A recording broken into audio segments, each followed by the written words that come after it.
Olá, boa noite. Cassiano Bittencourt, pelo Visão Estrategista. Hoje a gente vai falar de alguns assuntos aí. O primeiro deles é o fato da Camil. Ela foi indicada, comentei sobre ela na segunda-feira, dia 10, e a gente viu daquele dia ela sair de 6,43 no fechamento para hoje chegar a tocar muito próximo de R$ 1 acima. Então eu cheguei, a máxima está aqui do lado. Mas chegou muito próximo de R$ 1 acima daquele preço em conversa aí de 3 dias. Então, justamente na forma que a gente tinha falado lá, um trade de curto, médio prazo. Então fica aí para quem entrou nessa, parabéns, sabe? Deu super certo. Hoje eu vou falar sobre o IPO do BMG. Eu gosto de deixar mais para em cima da hora, porque tendo em vista que a gente não tem nenhum custo de atrasar a decisão, de procrastinar a decisão, porque todo mundo, na verdade, vai fazer o pedido e ser feito a definição do preço tudo em conjunto. Eu prefiro deixar as informações aparecerem e deixar muito para em cima da hora para tomar a decisão, e inclusive postar a análise, porque a gente tem mais informação e informação faz muita diferença, especialmente dependendo do que aconteceu.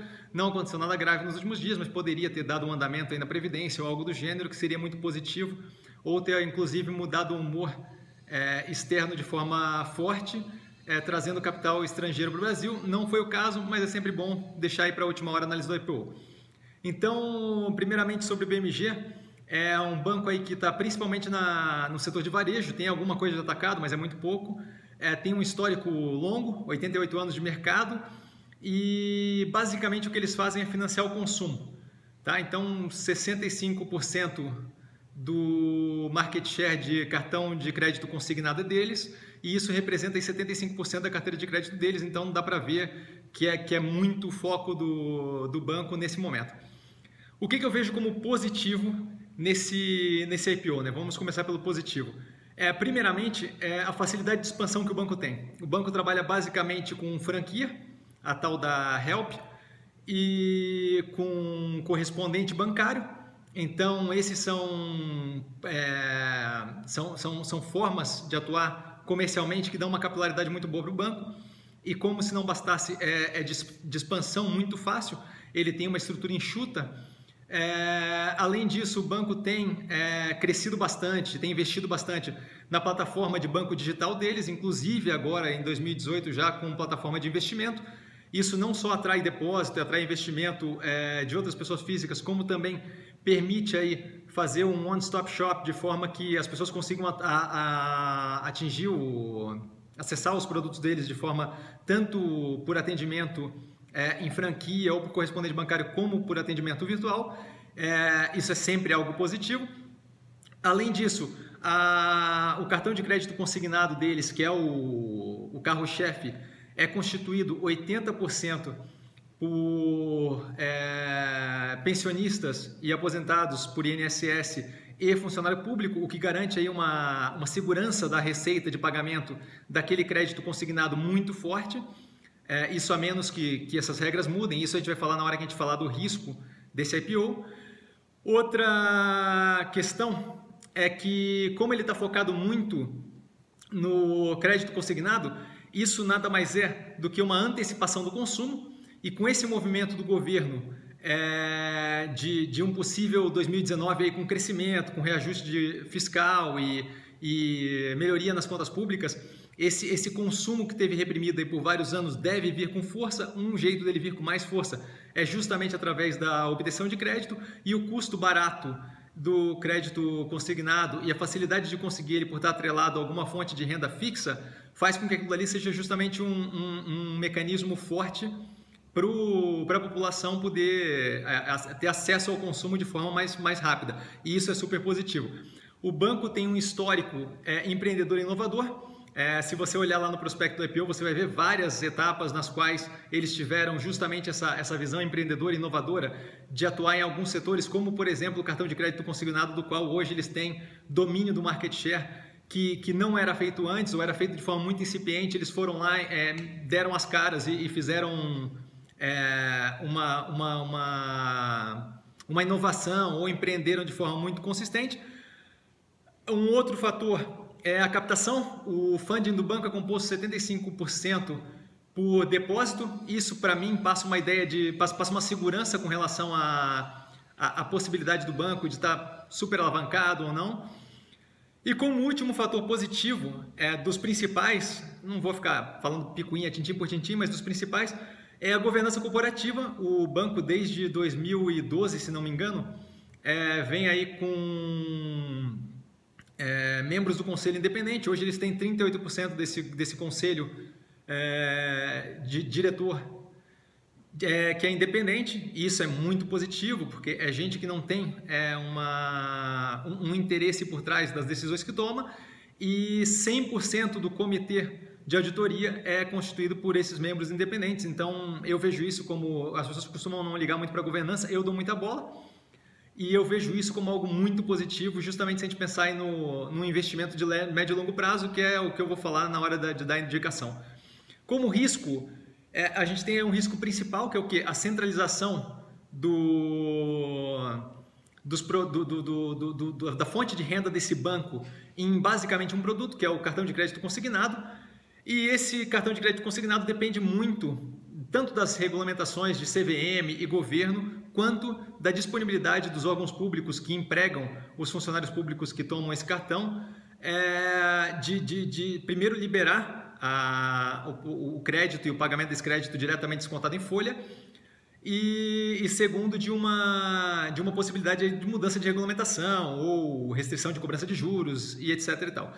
Eu acho que esse risco é pequeno, especialmente no começo do governo Bolsonaro, porque a gente tem muitos outros problemas estruturais os quais vão necessitar capital político, e eu acho pouco provável que tanto Paulo Guedes quanto Bolsonaro gastem capital político com uma coisa que, na verdade, vai causar uma imagem positiva. Por quê? Porque a volta do consumo, com uma melhoria da situação econômica nacional, para ele seria algo que contaria como indicativo positivo. Então eu não vejo isso como um problema, pelo menos não nesse médio e curto prazo. Talvez com o amadurecimento da economia brasileira, daqui a um bom tempo, sim, isso possa virar um problema, não nesse momento.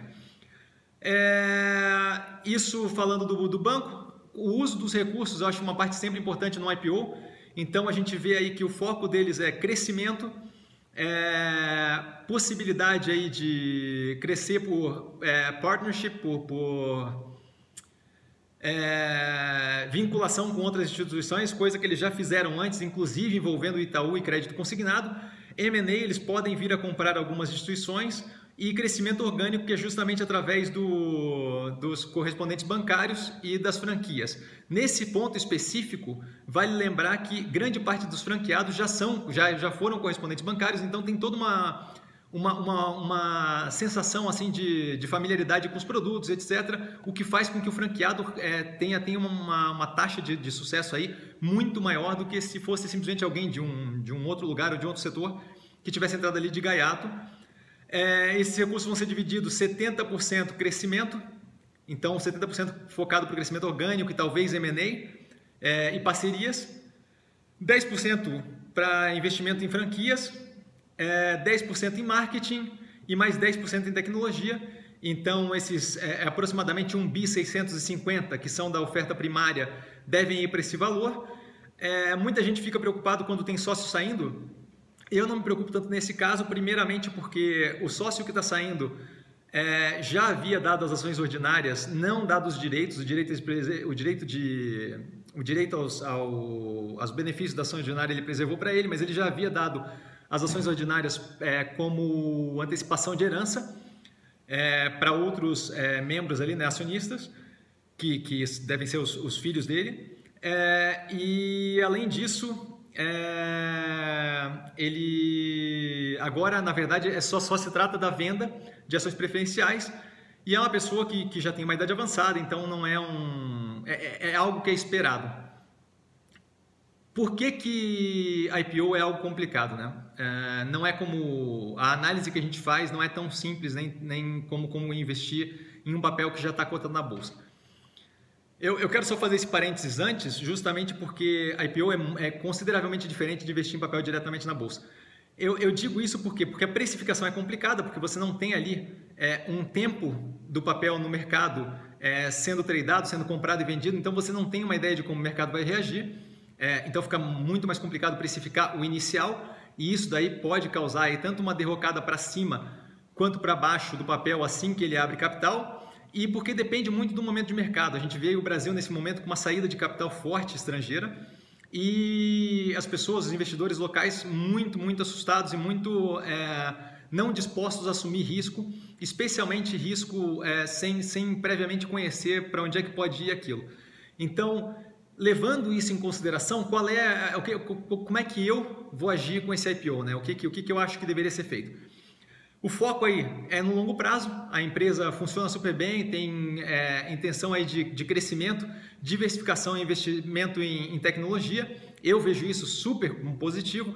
É uma empresa no setor bancário que está atuando de uma forma um tanto quanto diferente das maiores, então eu vejo isso como positivo.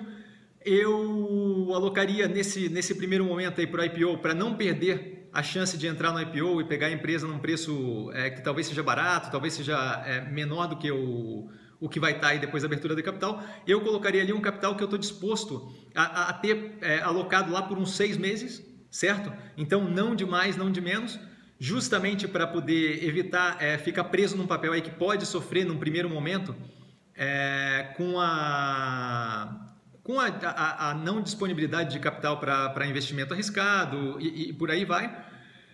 Deixaria o intervalo de preço aberto, porque a forma que ele vai abrir não quer dizer necessariamente, fica muito complicado de perceber qual é o apetite do mercado para esse tipo de risco. Então ele pode abrir nos 14 e subir, e ele pode abrir nos 11 e subir ou descer. Então assim fica muito complicado dizer qual é o caminho que ele vai tomar logo no primeiro dia. Então eu colocaria em intervalo aberto para o quê? Para esse capital que eu estou colocando lá 6 meses, eu estou investindo no quê? Na evolução da empresa médio e longo prazo. Então eu não estou muito preocupado com o preço inicial, eu estou preocupado com o quê? Com ela mostrar que ela vai seguir aquele caminho que ela falou, que ela vai fazer os investimentos que ela vai fazer, e aí sim começar a receber aquele pagamento por aquele investimento inicial. E no caso de queda, preço médio. Você alocou um capital que não é muito grande, mas não deixou de alocar para não perder a possibilidade de participar desse IPO. Então, o que eu faria? Coloco o capital lá que dá para ficar preso 6 meses, a ação começou a cair, talvez marcar de 7% em 7%, de 5% em 5%, realocar mais um capital lá para o quê? Justamente fazer um preço médio interessante. Por quê? Porque o foco aqui é o médio e longo prazo, e no médio e longo prazo essa empresa deve ir super bem pelos motivos que a gente citou antes. Então, desculpa pelo post mais longo aí, por hoje eu fico por aqui. Vale lembrar que quem aprende a pensar bolsa opera com um mero detalhe, e até amanhã.